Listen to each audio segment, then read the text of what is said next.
আসসালামু আলাইকুম প্রিয় দর্শক, বিস্তারিত সংবাদের শুরুতেই জানিয়ে দিচ্ছি ফ্রেশ প্রিমিয়াম টি সংবাদ শিরোনামগুলো।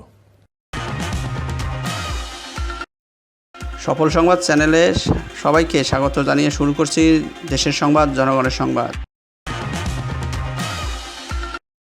প্রথমে এই বিশেষ শিরোনামটি বলছি। বিপুল টাকা ও স্বর্ণালংকার সহ শিক্ষার্থীদের হাতে গণপূর্তের প্রকৌশলী আটক।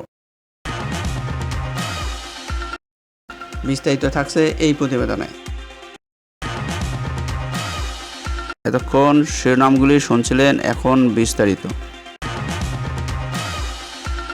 প্রিয় দর্শক, আপনার মূল্যবান মন্তব্য কমেন্ট সেকশনে জানিয়ে দিন। ভিডিওটি দেখতে দেখতে চ্যানেলটি সাবস্ক্রাইব করে আমাদের সাথেই থাকুন।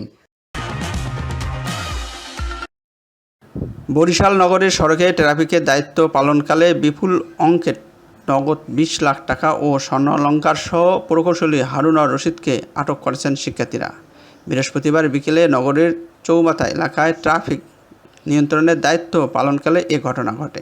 আটকের আগে ওই প্রকৌশলীর গাড়িতে দ্রুত চালিয়ে যেতে চাইলে তাতে বাধা দিয়ে আটক করে পুলিশ।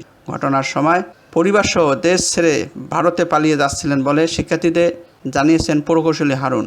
পরে সেনাবাহিনীর মাধ্যমে তাকে পুলিশের হাতে সোপর্দ করা হয়। হারুন আর রশিদ বরিশাল বিভাগের পটুয়াখালী গণপূর্ত বিভাগের নির্বাহী প্রকৌশলীর দায়িত্বে আছেন।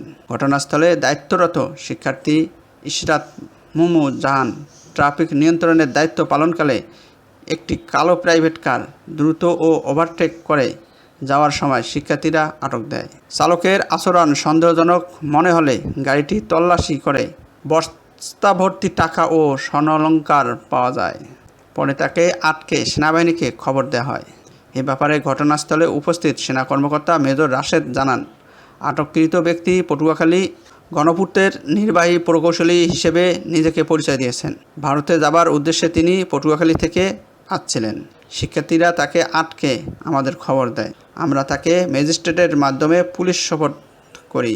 তার কাছ থেকে নগদ 20 লাখ টাকা সহ বিপুল পরিমাণ স্বর্ণ অলংকার পাওয়া গেছে। পরবর্তী সংবাদ দেখার আমন্ত্রণ জানিয়ে শেষ করছি। আল্লাহ হাফেজ।